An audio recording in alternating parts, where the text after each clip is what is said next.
Imagine waking up in the middle of the night. The house is completely silent. Your family is asleep in the other rooms. But suddenly, you feel a cold draft.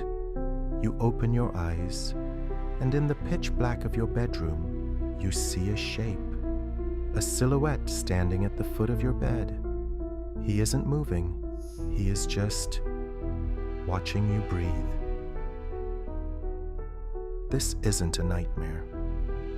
For years, in the quiet neighborhoods of California during the 1970s and 80s, this was a terrifying reality.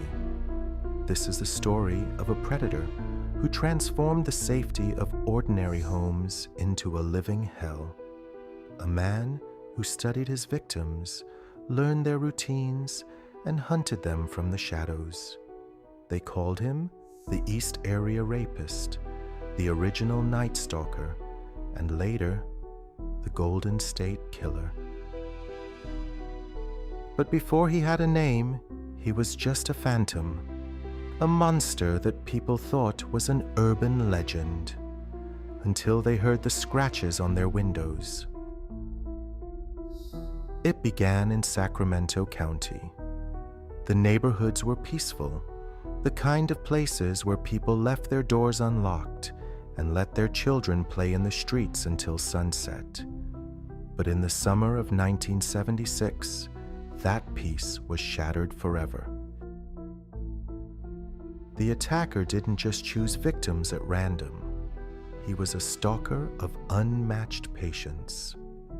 Days, sometimes weeks before a crime, he would walk through the neighborhoods, looking for access points. He would climb over fences, unlock back gates, and map out escape routes through the community's public parks and canals. He would slip into homes while the owners were at work or out for dinner. He didn't steal jewelry or electronics. Instead, he did something far more disturbing. He rearranged family photos. He hid kitchen knives under sofa cushions. He unlatched windows so he could easily open them later. He was setting the stage for his return. When darkness fell, he would strike. His victims would wake up to the beam of a flashlight blinding their eyes. In his hand, he held a gun. His voice was a terrifying, harsh whisper through a ski mask. He would hiss through his teeth, demanding obedience.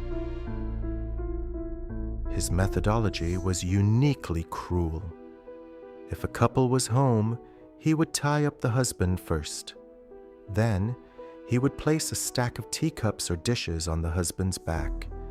He would look the man in the eyes and say, "If I hear these dishes rattle, if you try to move, I will kill everyone in this house."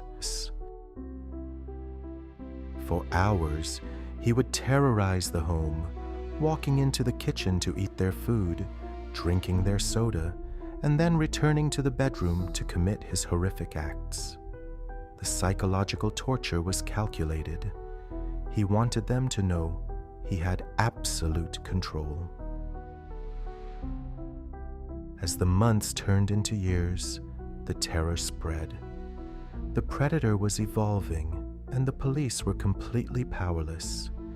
He seemed to know exactly what the detectives were doing. He knew their patrol routes, their tactics, and how to avoid leaving fingerprints.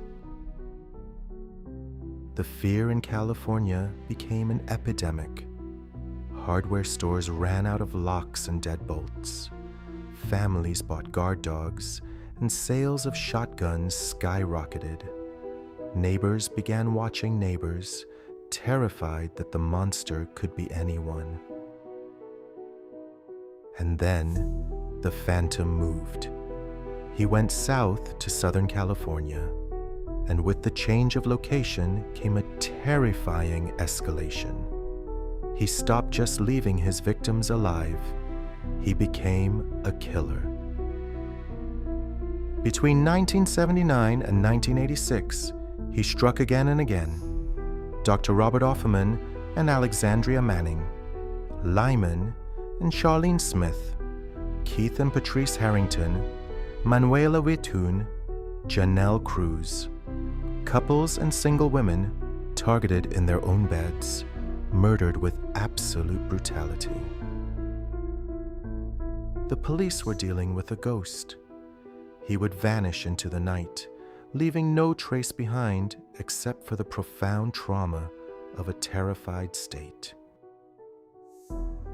But the most chilling part of this true story isn't just what he did in those houses, it's what he did after he left. Years after the attacks, some of the surviving victims began receiving phone calls. The phone would ring in the middle of the night. When they answered, there would be a long silence. And then, that same unforgettable, raspy whisper would come through the receiver. He was still watching. He was still there, enjoying the lifelong terror he had planted in their minds. For over 40 years, the case went cold. The East Area rapist vanished from the radar. The DNA evidence was preserved, but back then, technology couldn't match it to anyone in the system. The monster had gotten away with it. He was growing old somewhere, living a normal life. Who was he? Was he a drifter, a criminal mastermind? The truth, when it finally came to light in 2018, was far more terrifying than anyone could have imagined. Investigators used a revolutionary technique called investigative genetic genealogy. They took the killer's DNA from the old crime scenes and uploaded it to an open-source ancestry database. They built a massive family tree, tracing distant cousins, until the branches narrowed down to one single man living in Citrus Heights, California. His name was Joseph James DeAngelo. He was 72 years old, a grandfather, a retired mechanic, a man who spent his free time fishing, gardening, and yelling at his neighbors if they drove too fast down his street. But the most shocking revelation of all was his past profession. During the height of his early crimes in the 1970s, Joseph DeAngelo was a police officer. He was the very man sworn to protect the community. He wore a badge by day, studied police investigation techniques, learned how to avoid detection, and then put on a ski mask by night to hunt the citizens he was paid to protect. It explained everything: the vanished clues, the knowledge of patrol schedules, the absolute confidence. The monster was wearing a uniform. In 2020, DeAngelo pled guilty to 13 counts of first-degree murder and dozens of kidnappings and sexual assaults. Because the statute of limitations had passed on many of his early crimes, he couldn't be formally charged for all of them, but he admitted to them all to avoid the death penalty. He was sentenced to multiple consecutive life terms without the possibility of parole. He will die behind bars. During the trial, his victims, now elderly men and women, stood up and looked him in the eyes. They spoke of the decades of fear, the broken marriages, the nightmares that never stopped. DeAngelo sat in a wheelchair, looking frail and expressionless, a pathetic shadow of the monster he used to be. The Golden State Killer is finally caught. The mystery is solved, but the scars he left behind will never truly heal.